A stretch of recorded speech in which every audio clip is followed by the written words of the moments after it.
بھٹکل میں نومنتخب M L A اور وزیر منکال وحیدہ کے اعزاز میں تنظیم کی جانب سے منعقد کیا گیا اجلاس۔ بھٹکل و اطراف کی مختلف جماعتوں نے شال پوشی کر پیش کی مبارکباد۔ منکال وحیدہ نے بھٹکل کو امن و امان کا گہوارہ قرار دیا۔ اسمبلی انتخابات میں جیت دلانے پر بھی عوام کا ادا کیا شکریہ۔ بھٹکل میں میڈیکل کالج قائم کرنے پر دیا زور، کہا ہماری حکومت ہر طرح کا تعاون فراہم کرنے کو تیار۔ اب کرناٹک میں کانگریس حکومت بننے کے بعد B J P M P Tejasvi Surya نے چھوڑا نیا شوشہ۔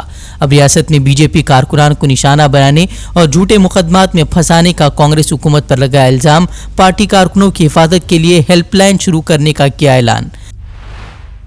کرناٹک کے وزیر برائے مویشی پروری کے بیان سے بھڑکی ہندوتوادی تنظیمیں۔ وزیر ٹی وینکٹیش نے پوچھا، اگر بھینس اور بیل ذبح کیے جا سکتے ہیں تو گائے کیوں نہیں؟ بی جے پی کی طرف سے لائے گئے ذبیحہ کے سخت قانون کو واپس لینے کی بھی کہی بات۔ کہا ہم کسانوں کے حق میں لیں گے فیصلہ۔ ہندوتوا کارکنوں نے قانون واپس لینے پر نتائج بھگتنے کی دی دھمکی۔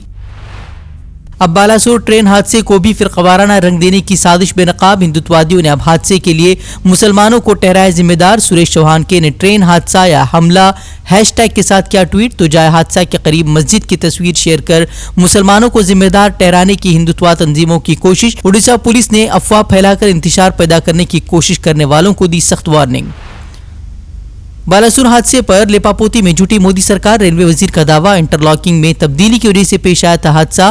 کانگریس نے دعووں پر اٹھائے سوال، پوچھا اتنے جلدی کیسے مکمل ہو گئی تحقیقات؟ کہا یہ قومی سانحہ، رپورٹ پبلک کرنے یا پھر اصل وجہ بتانے کی مانگ کی۔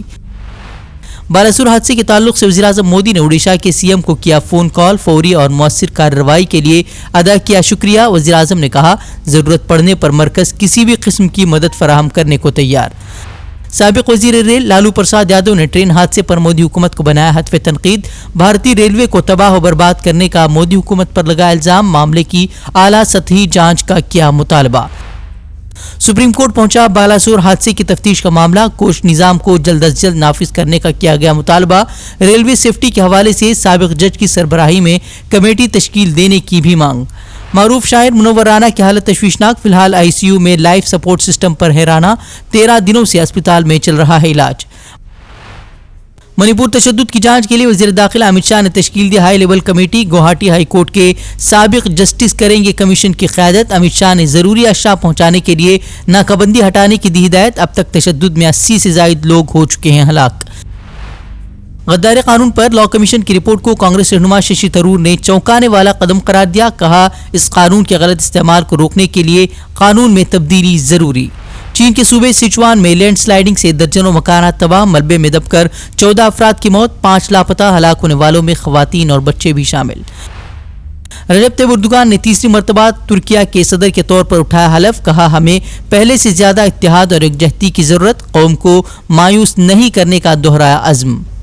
عالمی ادارہ صحت میں شمالی کوریا کی شمولیت پر ڈونلڈ ٹرمپ نے شمالی کوریائی تاناشاہ کم جونگ ان کو دی مبارکباد۔ ریپبلکنز نے ٹرمپ کو بنایا تنقید کا نشانہ۔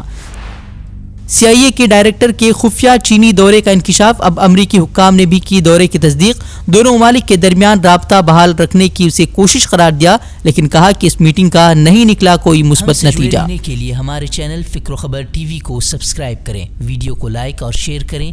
مزید خبروں کے لیے وزٹ کریں فکروخبر.com۔